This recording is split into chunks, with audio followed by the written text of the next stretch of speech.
Welcome to the Texas Public Policy Foundation Spotlight Series. I'm James Quintero, and joining me today is a very special guest, Senator Paul Bettencourt, who needs very little introduction. Chairman, welcome to the program. Just another survivor of the second special session. Thanks for having me, James. Indeed, indeed. Well, Chairman, let's jump right in. I want to get people up to speed on what's happening on the property tax front, because if I'm reading the polling data correctly, it's on the minds of at least one or two people out there. Before we get into the most recent events, though, I want you, if you would, to let people know what happened during the regular session that will provide some tax relief in these upcoming months. Well, the great news is that in November, everyone in Texas is going to get a chance to vote on two really good propositions. The first one is raising your general homestead exemption for schools. We don't have a statewide property tax, but the state can pay to lower your property taxes. That's one way we do it. So that's on the ballot to go from 100 to 140,000. But wait, we're not done yet. If you're over 65 or disabled, we've got an extra 60,000 that you could approve, and that would get you to 200,000.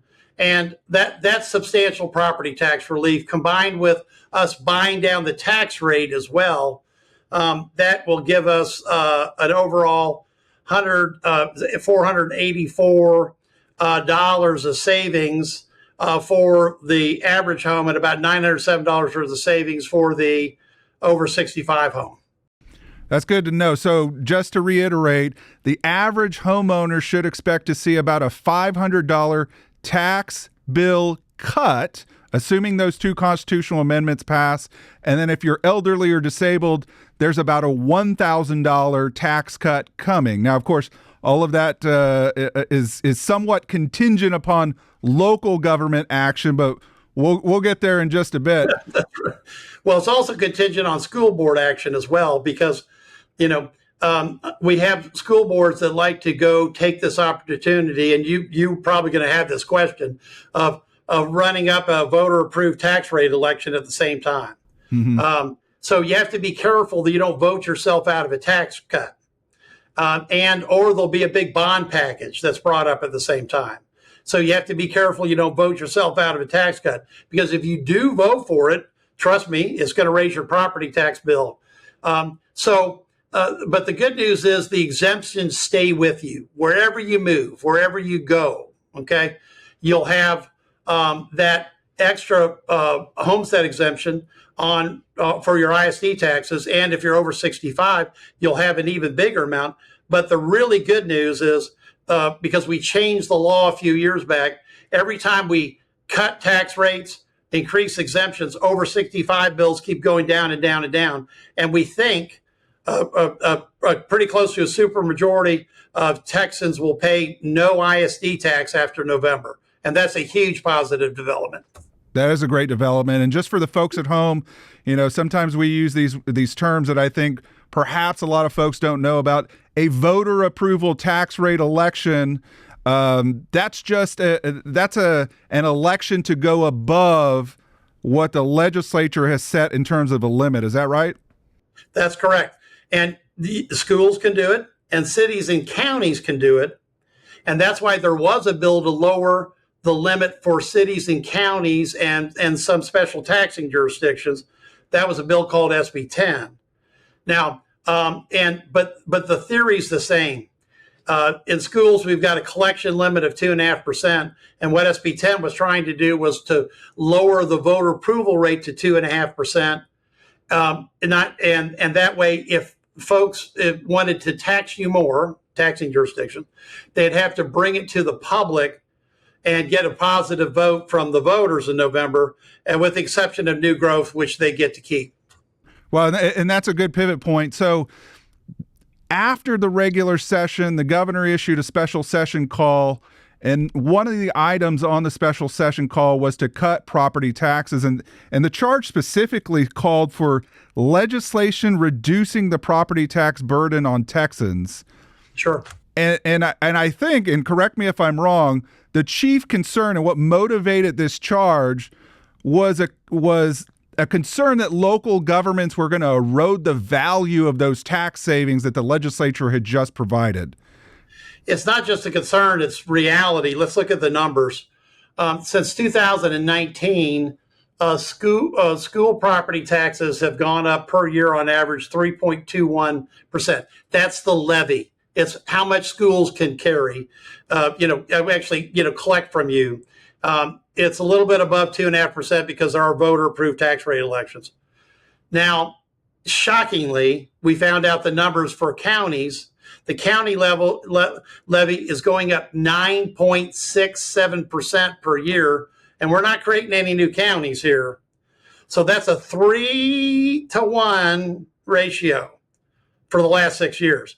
Cities, a little better, 2.5-to-1 ratio of increases. So it means that city and county governments are growing much, much faster on your tax bill because the levies are growing much faster than school taxes. And that gap is getting so large now that there are cities and counties tax rate that combines much larger than the ISD taxes.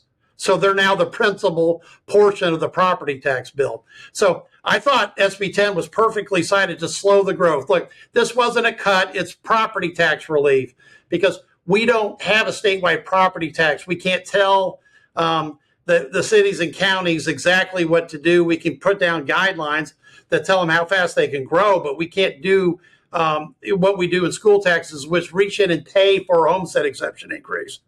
So that bill, got out of the Senate 18-12. I didn't have all the Republicans with me, but I had enough Republicans to get it out because I tried for 50 days, James, to get any Democrat in the Senate to support that bill. And it's a big dividing line because if you're looking at slowing the growth of government, you've got Republicans on one side and Democrats on the other. And that's just the way it is in the 21st century. Even though I would use examples like Hidalgo County, 4-year tax increase, 50%. Okay. Oh, let's go look at how bad are city and county taxes. El Paso, their tax rate is like $1.44 between the city and counties combined. That's 40 cents more than their ISD. And that's happening all over the state. It's not just, Harris County having a problem anymore. It's a lot of places. And sadly, the biggest red county we got in the state, Montgomery County, you know this story. They jacked up taxes 10% last year with no voter approval, none. And besides TPPF and Uncle Paul and a few others, a lot of people don't want to talk about that because it's an inconvenient fact. But if you don't talk about it, people will just keep doing it.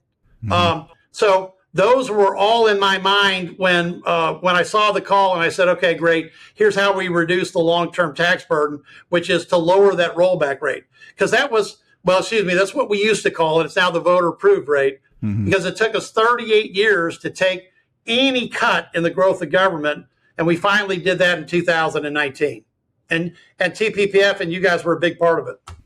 Well, and thank you for your persistence on this issue. I can recall going back many years ago, fighting the taxpayer-funded lobbyists, almost from the get-go. And it took us a couple of sessions, but under your leadership, we were able to get that done. Now, I thought you made a really great point as SB 10 was moving through the process. I believe this was in the Senate committee hearing, where you made mention of the fact that, whether it's 3.5% or 2.5%, that rate increase should be viewed in light of the new development component. And when you pair those two things together, it actually acts as something of a population and inflation measure. Absolutely.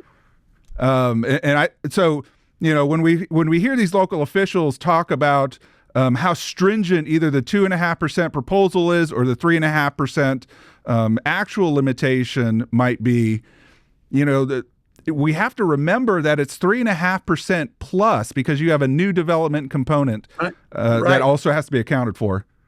No, James, and you've got the math down because when you look at the 2.5%, that's really akin to population growth. So it's stronger than most population growths. Okay, and the new new development is really the inflation side. So we have a population inflation limit, and then what we got above that effectively is the voter approved rate, and that says if you're going to do more than that, you take it to the voters and let the voters vote. Look, as much of a tax hawk I am, or a conservative, budget cutter, if the public wants to vote themselves a tax increase, well, okay, great. That's their responsibility. And you have to get them involved in these discussions. We're looking at some titanic increases in the Travis County area, okay, with Austin, because they were, I think, rushing to try to get stuff done before this bill passed. And it looks like, Travis County and the city are talking about double-digit increases, both of them on the same year, on the same homeowner. And just to punctuate that point, I thought this might come up. I wanted to put a dollar figure to some of this for the folks at home who may be wondering, what is the average Travis County resident looking at by the time we get to the next fiscal year, which is upcoming next month. So check this out. If that Austin Vader is approved, the average Austin homeowner is going to experience a $356 tax increase from the city, a $200 tax increase from the county, a $53 increase from the school district, and a $64 increase from Central Health, which is the hospital district. You pile all of that together, and you're looking at a year-over-year tax increase of $673, which means that all of the tax cut provided by the Texas Legislature is gone, and then some for those Austin residents.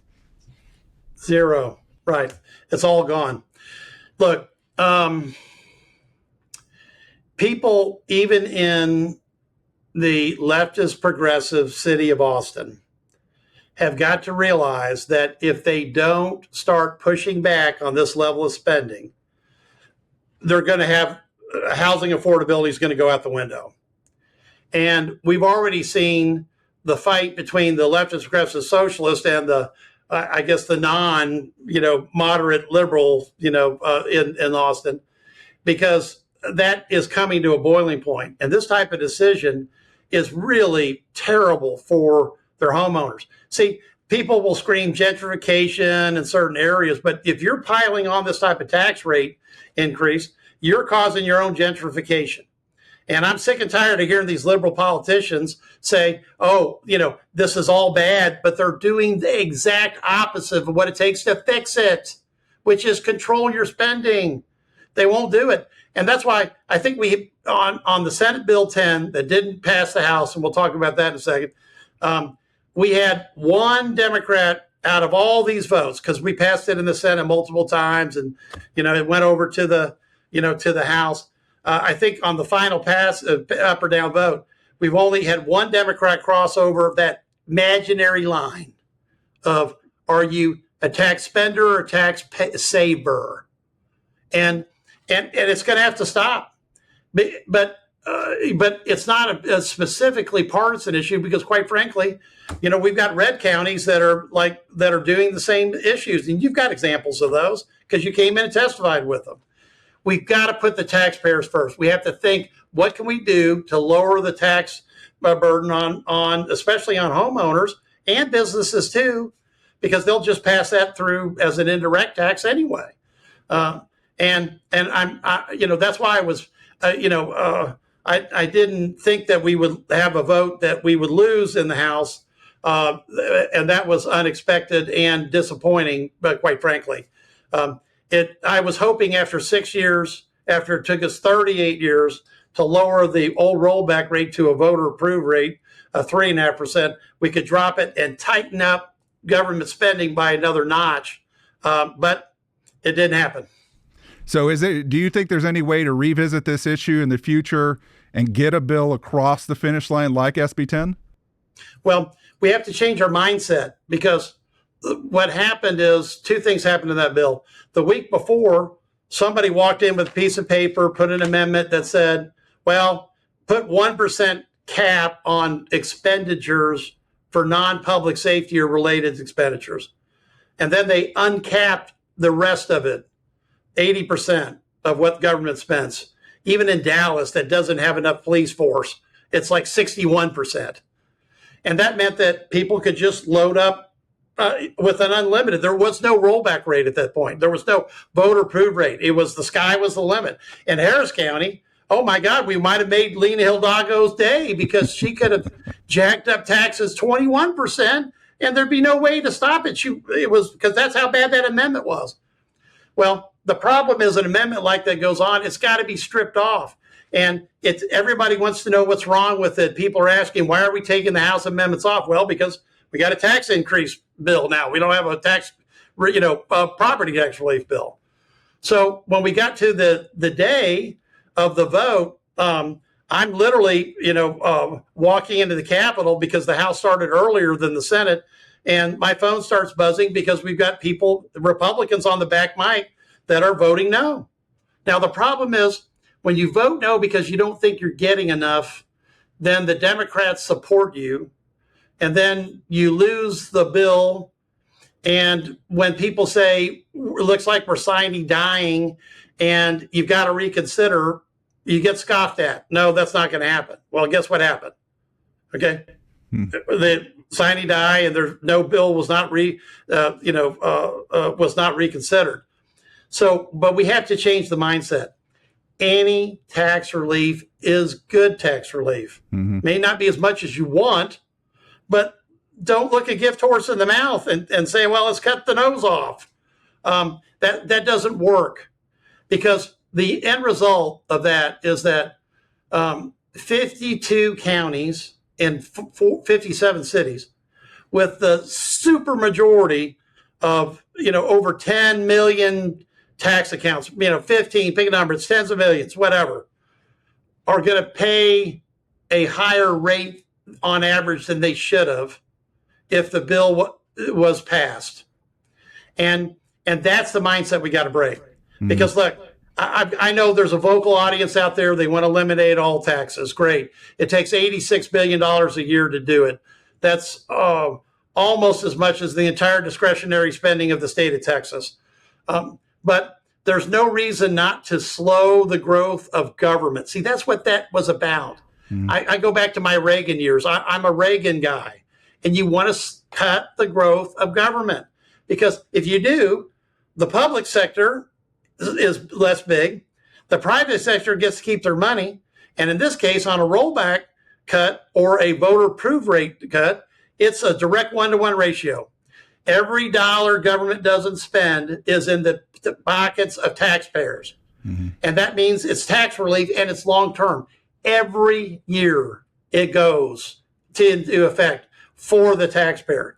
And one of the problems in the modern economy is that people have lost the idea. When I was a kid, there was passbook savings. It was great. You could put in $1 and get 10 cents more in a year. But when we went through this zero interest rate economy for a long time, people lost the idea that compounding can eat them out of house and home. That's why Lieutenant Governor Patrick is so strong, and so is Speaker Burrows, for these homestead exemptions, because we're taking the burden off of home ownership as much as we can. Because if you don't have home ownership, you've got a real hole in the economy, and you got less lifetime educational earnings. You got less lifetime economic earnings.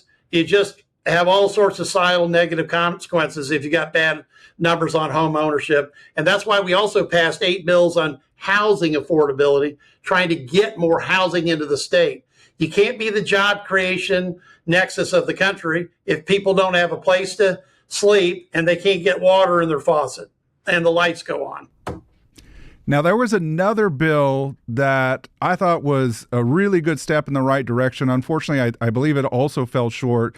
But House Bill 17 was an attempt to get the public involved in the tax rate setting process to a much greater degree. I wonder if you would let folks know what that bill attempted to do, and maybe if we'll see it again. No, I definitely hope to see that again, too. This is a really interesting concept. People get their value notice, and that triggers them in the spring. Okay.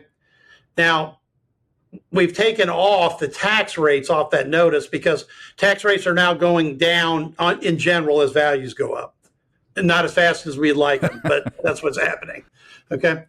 Now, in the fall, it would really be great to get people to show up at these hearings and say, hey, I want a tax cut. Hey, you're spending money, foolishly. How about, Harris County just sponsored $470,000 for a gay softball tournament. I'm not making this up. Okay.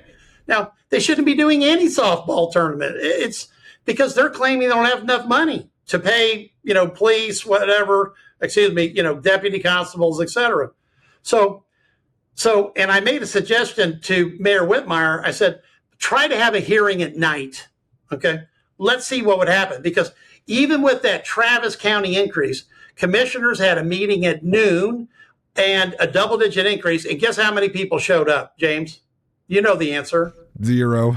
Because nobody even knew where it was, or they couldn't come. So Mayor Whitmire put a budget hearing at 6:00. Well, the normal meetings are like, 14 people show up, 84 is a huge crowd, whatever. Okay. By the time one reporter checked in, they had 220 people.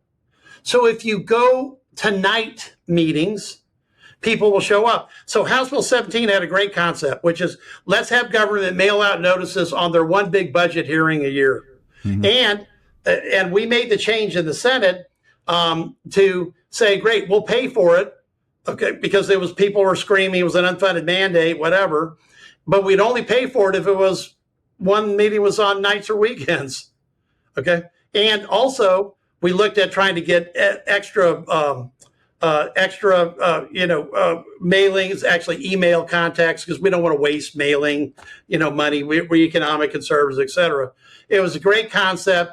But like in a special session, sometimes this is a lot for people to digest because you'll get the same tax and spend lobby that immediately screams, this is an unfunded mandate. So by the time you solve that problem, they've gone and screamed at the other legislators and you get a lot of no votes before you can clear them out logically. But it's a great concept and it will be back. We need to tell folks, and maybe it's only 1 out of 1,000 people will go to a hearing. And maybe they'll go to their county or their city or their ESD or their school board or their MUD, whatever. But that one person can speak for thousands. And that's the type of feedback government needs to hear. See, in the legislature, we live in a fishbowl. We have a hearing, everybody shows up, especially earlier in the session. I thought we had a really good shot at Senate Bill 10 on lowering the voter approval rate when only 12 people spoke against it. But then later I realized that was a mirage. Nobody wants to come into Uncle Paul's committee with you closing and argue about their numbers because they're going to get shredded. Okay. So they don't. So sometimes these taxpayer lobbyists, they won't come in anymore. They'll just work all the members behind you. And there's only so many reformers, so you can't keep up with all the conversation. But I love that bill because we'd have citizens knowing what their government is doing, and they can go talk to people about how much money is being spent. Because if you don't cut spending, you can't cut taxes. Well, and I think you raise a good point. When you consider the number of taxing units that a homeowner is subject to, very often it's 6, 7, 8 different governments that all have their hands in your pockets. And so, by mailing out notices to that individual, we let them know, hey, your city's doing this, your county's doing this, your school district's doing this, and perhaps it will spark a bit more engagement on the part of the public.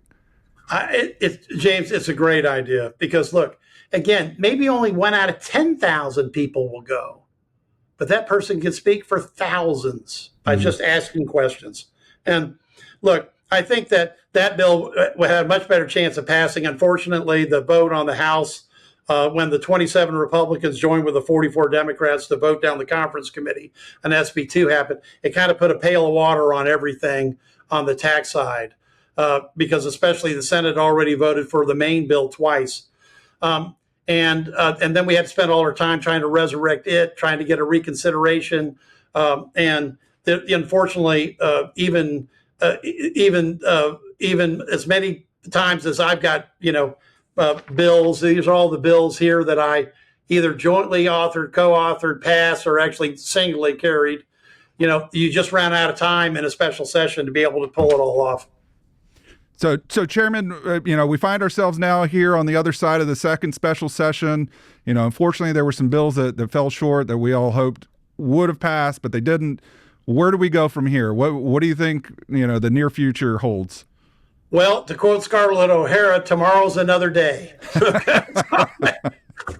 And I am unadvised about whether we're having any more special sessions. But look, we've got a great step that's coming, okay? Because people will see in their tax bill before they vote how much is being saved on their school taxes. Mm-hmm. And if you're living in the People's Republic of Travis County, you're going to see how bad they just took it away from you. So it's time for people to realize that there's really no red, there's really no blue, there's just green on taxes, because that's what they want. It's more of your green, and it's time for people to say no. Mm-hmm. Because yes, I was disappointed that the conference committee report was voted down, but I was also disappointed that we couldn't get that bipartisan support that we got on property tax exemption increases for schools. Mm-hmm. And here's the reason. It's really easy to be for property tax relief when the state pays for it. Everybody's in on that one. That's great. That's like a layup or a, little putt, that you can get, because everybody wants to be in on that deal, because nobody is going to complain about that. But the moment you tell local government you got to spend less, oh my gosh, is there a line out the door saying why they can't do it? And I always say, look, I had the same line out the door in 2019. You remember this. Everybody, it was the end of the world. City and county governments were going to go out of business. They couldn't function at 3.5%. Life's over, and they adapted because they had to. Now, Chairman, I don't know if you remember this, but I can recall some cities saying, hey, if you institute this 3.5% limit, we're going to have to fire police officers. Sure. And then the limit went into effect, and then the city of Austin unilaterally defunded the police. So they didn't even claim that the limitation was a problem. They defunded the police on their own as if that was some good policy move. Because they wanted to spend the money on social programs. Okay. Yep. So look, to my House brethren voted no, please look at the facts. Let's have a discussion before we have a vote, because once we have a vote, it's at the end of the session. Everybody's already made their decision. Very difficult to reverse this stuff. I want to challenge the Democrats to say, hey, look, you've got to start taking care of your taxpayers too. Because there's a finite limit to what people can pay, even in an urban area. But more importantly, private businesses, okay? You're in a foundation, I'm in a government office, okay? But private businesses have to look at their bottom line every day. They have to automate. They've got to keep up with the latest trends. They've got to make sure that they're better, quicker, faster than their competition, whatever. And the problem is government has none of that pressure. Mm-hmm. And that's the real problem. That's why I love lowering the levy, because that's all they can collect. You lower that collection limit, lower how much they can get from next year, and that puts a lot of pressure on the system. And I hope it does, because long term, you have to slow the growth of government if you're going to keep taxes under control. There is no other choice. Mm-hmm. And last question, Chairman, you've been generous with your time. I do wonder moving forward if there's going to be an appetite at the legislature to investigate and maybe even pass some spending limit reforms. And of course, we already know that the state is subject to several different varieties, whether it's a GR limit, whether it's a debt limit, a balanced budget requirement. Is it time, or is the time coming when the state will apply the same rules that it observes down to the local level? there's all possible solutions like that. I want to tell you some good things. In the regular session, we passed a lot of my bills. One of them, the big problem is debt, and you've been tracking this. Debt skyrocketed. So we got a bill through that said for any taxing jurisdiction, you have to claim that debt is a tax increase if you go to a bond issue on the ballot, and you have to have a supermajority of your trustees or your city council members, et cetera, to vote for debt. And you have to treat it when you make the motion at the table, you have to say, this is a tax increase. Because people think debt's free and it just money falls manna from heaven. It doesn't. Okay. So that bill actually got passed. And we actually did a lot of things, like we took out the emergency disaster declaration that was basically a Mack truck through the property tax code that Lena Hidalgo used to raise property taxes in Harris County. She's the judge down here, 15%. Oh, but wait, the Travis County judge is doing it because of the Sandy Point floods. They had only $7 million of expenses, but they're going to bank $42 million, in and keep the 35 delta in their pocket. That's the leftist progressive solution in Travis County. Now, this is the last year they could do it, because that was Ellen Troxclear's bill, House Bill 24, which I passed in the Senate. Look, I don't care if it's a House bill or a Senate bill. It doesn't matter. People don't care. Just do the right thing. So we did pull that out by the roots, and now they have to use actual FEMA expenses, Schedule A and part of Schedule B, because people were just using it as a way to increase property taxes. That's how Hidalgo County had a 50% increase in tax revenue in 4 years. And it's just, at times, I have to question, which is why I have been a long-term fan of not having public lobbying money used against us, because it was used to lobby against us all last decade when we finally got that growth of government down from 8% plus new growth down to 3.5% plus new growth.